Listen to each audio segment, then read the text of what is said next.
तो hello everyone, welcome back to science mentor. तो आज हम फिजिक्स का सबसे fundamental building block chapter step by step करने वाले हैं, जिसका नाम है unit and measurement. Okay. So ये सीरीज हम एआई एटीसी जेई को टारगेट करके कर रहे हैं। ओके।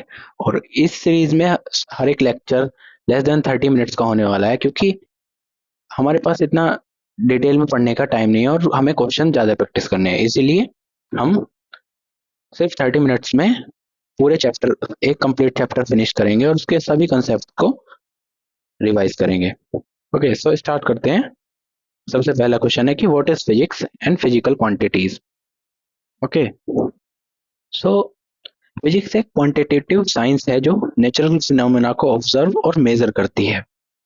और फिजिकल क्वांटिटीज को देखें तो हर वो प्रॉपर्टी जिसे हम क्वांटिटेटिवली मेजर कर सकते हैं वो फिजिकल क्वांटिटी है। For example, length, mass, time, temperature, electric current, force and energy.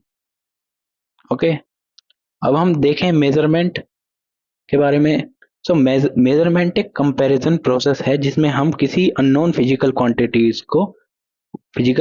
को एक chosen international accepted reference standard से कंपेयर करते हैं, और इस रेफरेंस स्टैंडर्ड को हम यूनिट कहते हैं। ओके। अब हम देखेंगे कि result of measurement is expressed as a n cross u, where n is a numerical value, magnitude and u is a selected unit. Okay. Magnitude और यूनिट्स इनवर्सली प्रोपोर्शनल होते हैं। यूनिट जितनी बड़ी होगी, न्यूमेरिकल वैल्यू उतनी ही छोटी होगी। Okay.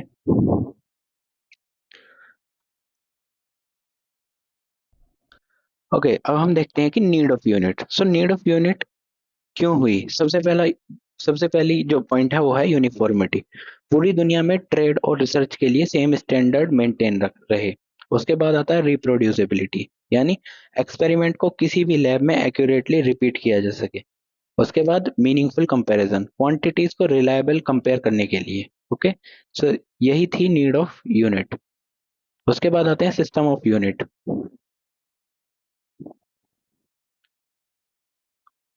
So system of unit में तीन हिस्टोरिकल सिस्टम हुए। पहला सीजीएस सिस्टम, जिसे हम गॉसियन सिस्टम भी कहते हैं। दूसरा एफपीएस सिस्टम, जिसे हम ब्रिटिश सिस्टम भी कहते हैं। और third MKS system. Okay. So CGS में बात करें तो centimetre gram second, FPS system में foot pound second, MKS system में मीटर किलोग्राम एंड सेकंड। अब हम आते हैं एसआई सिस्टम पर। ये मॉडर्न ग्लोबली एक्सेप्टेड सिस्टम है जो एमकेएस सिस्टम का रैशनलाइज्ड वर्जन है। और बात करें इसके एडवांटेजेस की, तो सबसे पहला एडवांटेज है कोहेरेंट सिस्टम, यानी सभी डिराइव्ड यूनिट बेस यूनिट को सिंपली मल्टीप्लिकेशन या डिवीजन करके बिना किसी एक्स्ट्रा न्यूमेरिकल फैक्टर के मिल सकती हैं या मिल जाती हैं। और दूसरे एडवांटेज की बात करें तो मैट्रिक सिस्टम, इसमें यूनिट्स को raise to the power 10 prefix में स्विच करना बहुत आसान है। ओके। अब हम बात करते हैं एसआई बेस्ड क्वांटिटीज और उनकी यूनिट्स की। तो 7 बेस फंडामेंटल क्वांटिटीज हैं, जो कि हैं length, mass, time, electric current, thermodynamic temperature, luminous intensity, amount of substance. Okay. So इनकी एसआई बेस यूनिट है लेंथ की मीटर, मास की किलोग्राम, टाइम की सेकंड, इलेक्ट्रिक करंट की एम्पियर, थर्मोडायनेमिक टेम्परेचर की केल्विन, ल्यूमिनस इंटेंसिटी की candela और amount of substance की मोल। और इधर इनका सिंबल देखें तो ये सब लिखे हुए हैं, आप इसे अपनी नोटबुक में जरूर लिखें। ओके।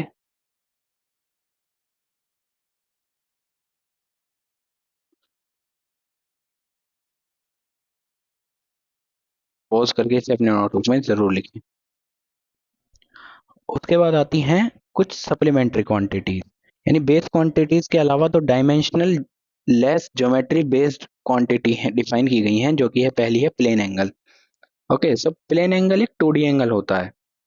और प्लेन एंगल को देखें तो plane angle is equals to arc length upon radius. Okay. और इसकी ऐसा यूनिट होती है रेडियन। और कन्वर्जन को देखें तो 180 degree is equals to pi radian और 360 degree equals to 2 pi radian. Okay. इसी तरह से हम आगे देखते हैं विच इज 3D एंगल।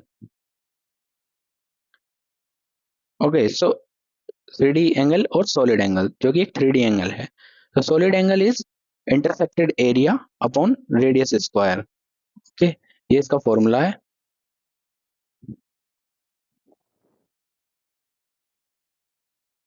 अब बात करते हैं डिराइव्ड क्वांटिटीज की। सो वो क्वांटिटी जो बेस क्वांटिटीज की पावर और कॉम्बिनेशन से डिराइव होती हैं।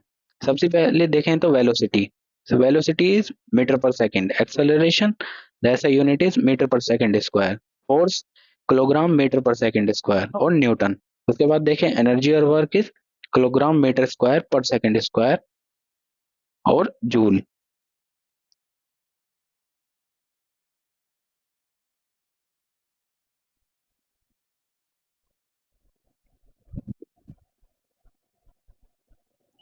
ओके, सो एक टेबल है जिसे हम एसआई मैट्रिक प्रीफिक्स बोलते हैं। आप इसे अपनी नोटबुक में जरूर बनाएं। यहाँ पर प्रीफिक्स सिंबल और उनके फैक्टर दिए हुए हैं। वीडियो को पॉज करके इसे अपनी काफी बार इसको याद भी करें, ये इंपॉर्टेंट हो जाती है इसको याद, क्योंकि आप एग्जाम में डायरेक्ट अप्लाई कर सकते हैं फिर।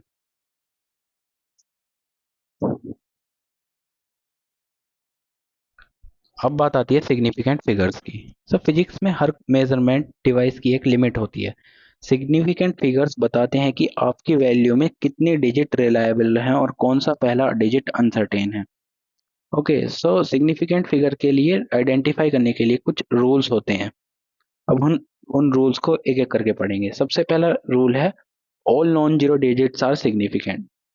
For example 1 123.45। सो आप यहाँ पर देख सकते हैं इसके अंदर 5 सिग्निफिकेंट फिगर हैं।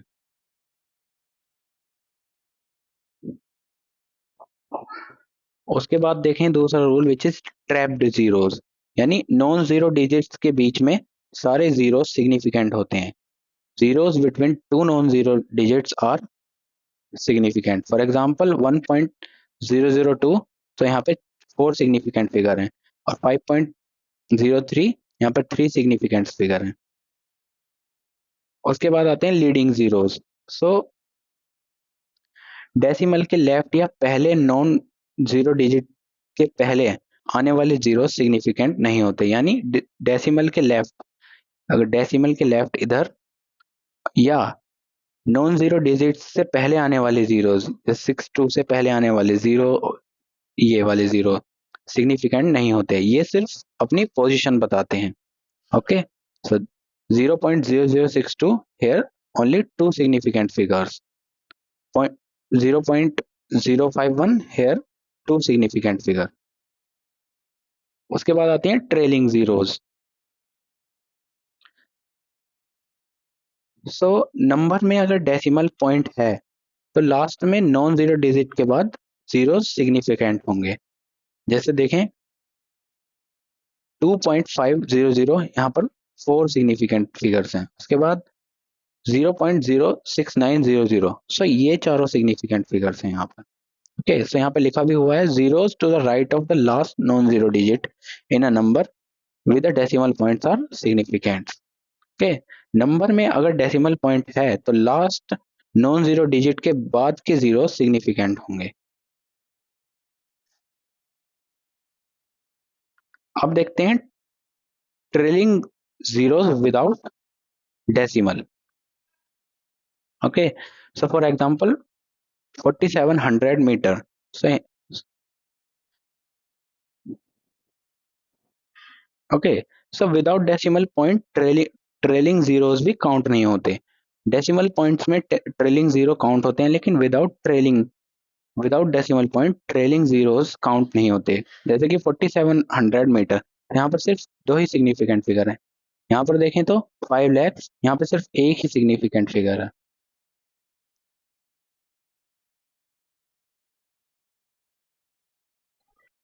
ओके, सो उसके पास देखें तो एग्जैक्ट नंबर और होल नंबर्स।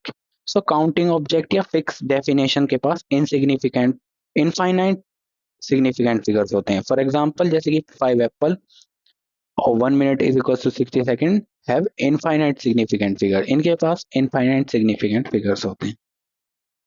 अब हम देखेंगे rules for rounding off.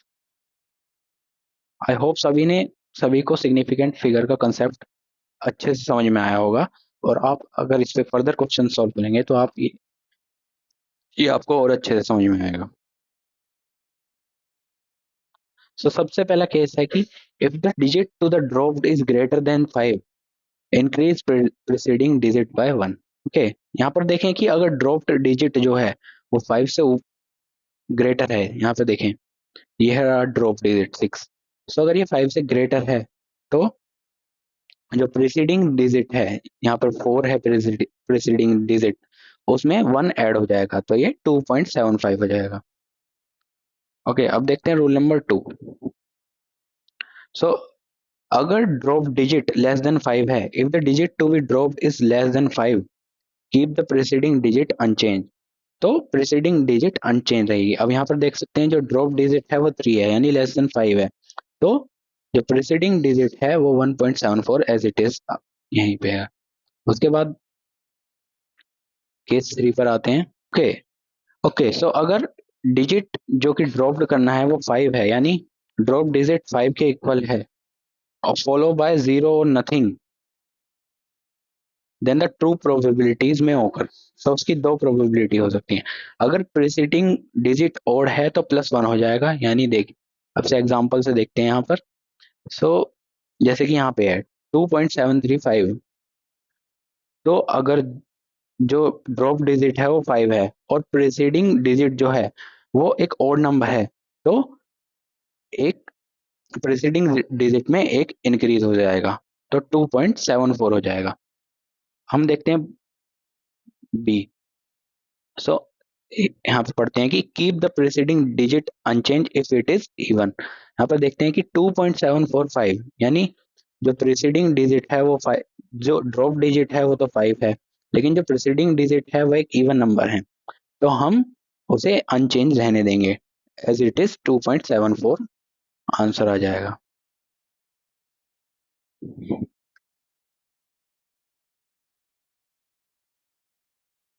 Okay, so significant figures in arithmetic operations के भी कुछ रूल्स होते हैं, एडिशन और सब्सट्रैक्शन के कुछ रूल्स होते हैं।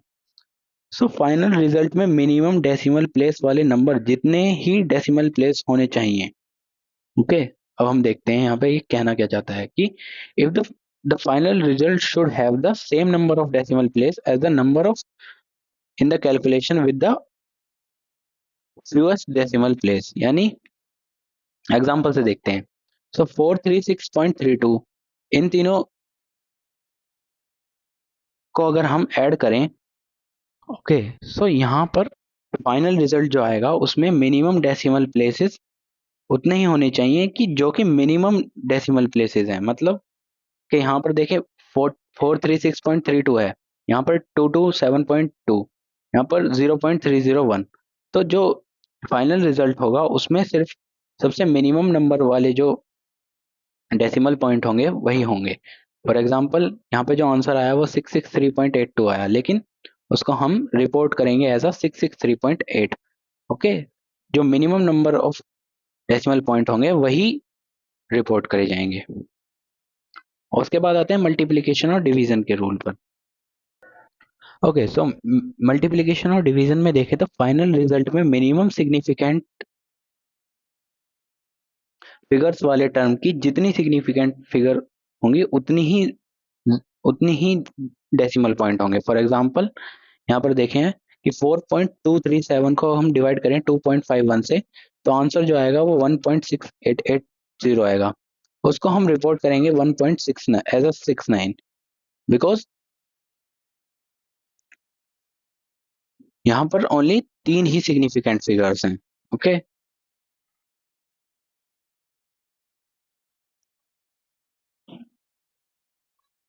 ओके, इसे देखें तो जहां पर less number of significant figure होंगे, जैसे कि यहाँ पर देखिए 2.51, यहाँ पे 3 सिग्निफिकेंट फिगर है, सो जो आंसर रिपोर्ट होगा उसमें भी 3 ही सिग्निफिकेंट फिगर्स होने चाहिए। फॉर एग्जांपल यहाँ पर राउंड ऑफ करके 1.69, यानी 3 ही सिग्निफिकेंट फिगर्स यहाँ पर हैं। उसके बाद देखें scientific notation and order of magnitude. So scientific notation जो होता है वैल्यू को a इंटू 10⁻⁵ फॉर्मेट में लिखना होता है, जहां a की वैल्यू ग्रेटर और इक्वल्स टू 1 और लेस देन 10 होनी चाहिए। ओके, यहाँ पे लिखा हुआ है कि all digit in A R significant. For example यहाँ पर 4700 मीटर विथ 4 सिग्निफिकेंट फिगर। सो हम इसको साइंटिफिक नोटेशन में कुछ इस तरह से लिखेंगे 4.700 इंटू 10⁻³ मीटर। यहाँ पर चारों सिग्निफिकेंट फिगर्स हैं।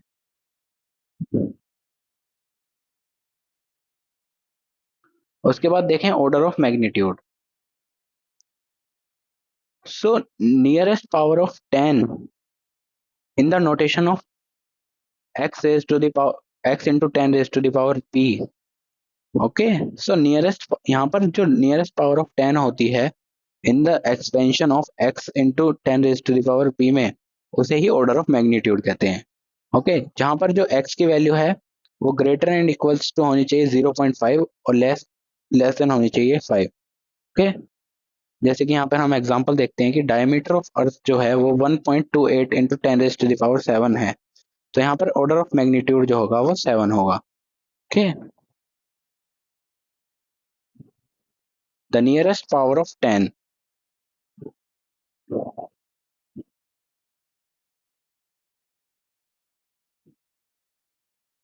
अब बात करते हैं डायमेंशंस की। ओके, तो डायमेंशंस वो पावर हैं जो फंडामेंटल क्वांटिटीज पर रेज की जाती हैं to obtain a derived unit of a physical quantity. और बात करें डायमेंशनल फॉर्मूला की, तो expression showing the base quantities are included. Okay, so dimensional formulas में बेस क्वांटिटीज को इंक्लूड किया जाता है। फॉर एग्जाम्पल फोर्स की डायमेंशन देखें तो m1 l1 t-2। So the dimension of M, L and T are 1, 1, -2 respectively. Okay.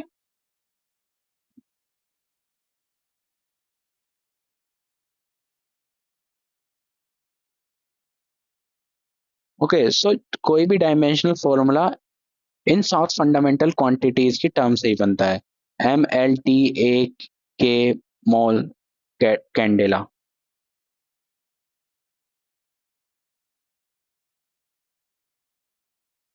यहाँ पर हम एक एग्जांपल देख लेते हैं, जैसे कि density is equals to mass upon volume. So density की जो डायमेंशन होगी वो मास m1 एंड वॉल्यूम l-3 और t 0।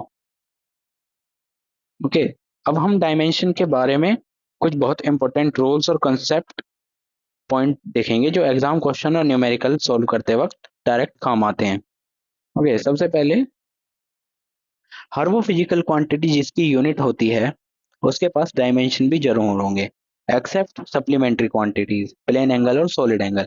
सिर्फ वही ऐसी क्वांटिटीज हैं जो डायमेंशन लेस होंगी। रूल नंबर 2 देखते हैं। डायमेंशन लेस क्वांटिटीज की यूनिट्स हो सकती हैं। फॉर एग्जांपल प्लेन एंगल की यूनिट होती है रेडियन और सॉलिड एंगल की यूनिट होती है स्टेरेडियन। सो डायमेंशन लेस होने के बावजूद भी यूनिट होती हैं। उसके बाद इंपॉर्टेंट डायमेंशनल क्वांटिटीज की कुछ जो डायमेंशन लेस क्वांटिटीज है उनकी कुछ एग्जांपल्स है। For example plane angle, solid angle, ये तो हमने देख ही चुके। फिर यहाँ पे refractive index, relative density, relative permeability, relative permittivity, strain, coefficient of friction and all trigonometric function, exponential function, logarithmic functions are dimensionless. Okay, so ये सब चीजें डायमेंशनलेस होती हैं। एंड कांस्टेंट मे और may not have dimension. Okay, जो constant होते हैं उनकी डायमेंशन हो भी सकती है और नहीं भी। Okay, so the following quantities have a same dimension. कुछ क्वांटिटीज हैं जिनकी सेम डायमेंशंस दी हुई हैं, जैसे कि प्लैंक कांस्टेंट और एंगुलर मोमेंटम का डायमेंशन सेम होता है। उसके बाद एक्सेलरेशन ड्यू टू ग्रेविटी और ग्रेविटेशनल फील्ड और एक्सेलरेशन, इन तीनों का भी डायमेंशन सेम होता है।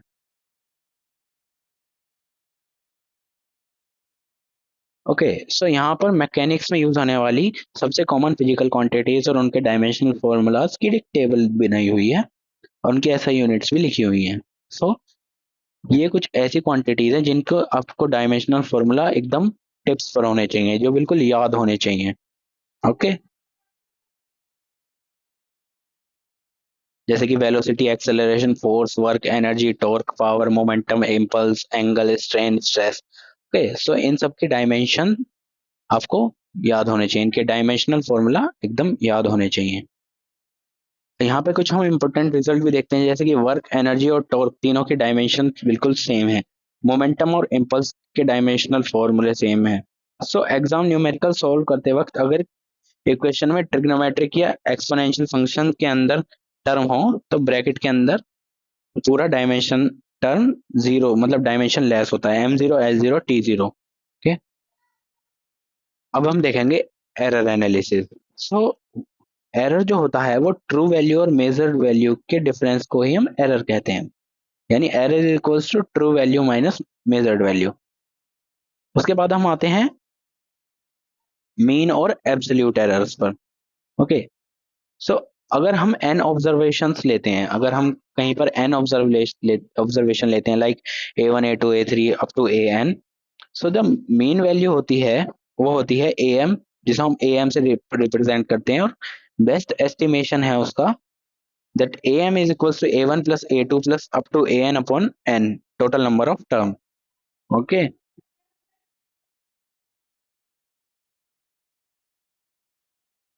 उसके बाद आते हैं एब्सोल्यूट एरर पर। So the absolute error is, अगर हम हर एक ऑब्जर्वेशन में से मीन वैल्यू जो हमने अभी कैलकुलेट की उसको सब्ट्रैक्ट करें तो उसे हम एब्सोल्यूट एरर कहते हैं। उसके बाद हम आते हैं मीन एब्सोल्यूट एरर पर। Okay, so mean absolute error is average of all absolute error. Okay, so define as a delta am is equals to delta a1 plus delta a2 plus delta a up to delta an upon n। Okay, so ये हुआ mean absolute error. उसके बाद आते हैं fractional error के ऊपर। So the fractional error is delta A upon A, यानी delta A M upon A M, कोई भी क्वांटिटी है उसका फ्रैक्शनल एरर इस तरीके से रिप्रेजेंट होता है। उसके बाद फ्रैक्शनल एरर में अगर 100 की मल्टीप्लाई कर दे तो परसेंटेज एरर बन जाता है। So here is a percentage error. So percentage error is fractional error into 100। अब हम आते हैं एरर इन एडिशन और सब्सट्रैक्शन। अगर हम दो क्वांटिटीज को ऐड करें तो एडिशन में भी जो एरर होता है, जो डेल्टा वाली टर्म होती है वो ऐड ही होती है, और सब्सट्रैक्शन में भी वो टर्म ऐड ही होती है। ओके, इस चीज का ध्यान रखें, एरर ऑलवेज ऐड। ओके, यहाँ पे लिखा भी हुआ है। अब हम देखेंगे error in product and division. Okay, so अगर कोई क्वांटिटी ऐसे रिप्रेजेंट की गई है X equals to A B या X equals to A upon B, तो जो एरर होगा प्रोडक्ट और डिवीजन में वो इस तरीके से रिप्रेजेंट किया जाएगा, delta x upon x equals to delta A upon a plus delta b upon b. इस डिवीजन या product fractional error is in result is equals to the sum of fractional error in the quantities involve.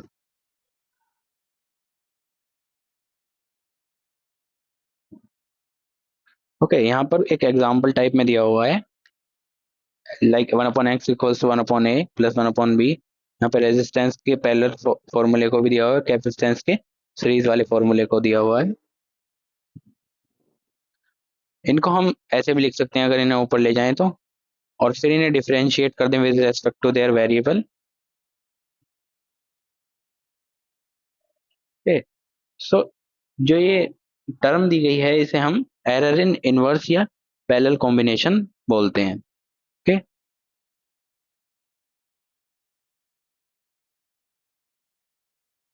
अब हम आगे बात करते हैं general power functions और mathematical expressions के बारे में।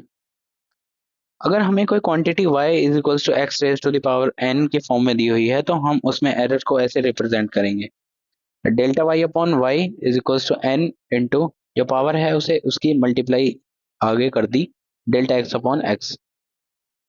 कोई क्वांटिटी ऐसे दी हुई है तो उसे प्योर एडिशन में ही लिखेंगे, लाइक जो पावर है उसे बाहर delta x upon x, then फिर m जो पावर है delta z upon z, then फिर पावर बाहर डेल्टा a अपॉन a।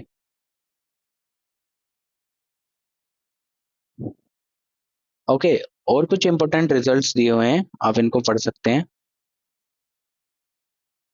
यहाँ पर एक इंपॉर्टेंट नोट भी है बिगर चेंज का कि अगर लार्ज परसेंटेज चेंज है यानी ग्रेटर देन 5 है अगर परसेंटेज चेंज तो डिफरेंशियल अप्लाई नहीं होगा, डायरेक्ट फॉर्मूले होंगे फिर उसके बाद। जैसे यहाँ पर दिया हुआ है डेल्टा एक्स अपॉन एक्स, तो X final minus X initial upon X initial, so ये एरर निकालने के लिए।